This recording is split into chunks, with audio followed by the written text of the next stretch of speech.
Roblox Swiss account not working. Showing this error cannot switch accounts. Try logging in directly error problem. In this tutorial, I'll show you how to fix this problem.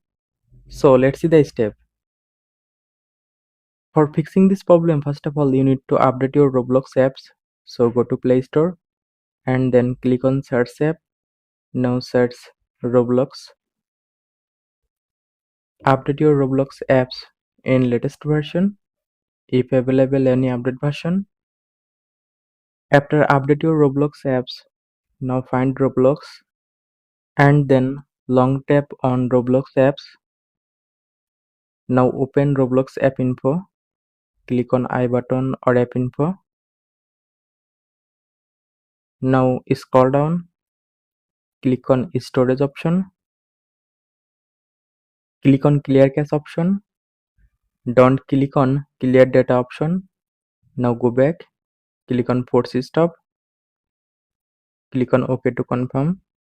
Now go back to home screen. Now restart your phone only for power off and on. Now go to Roblox apps and try to switch account. Now look, problem solved successfully.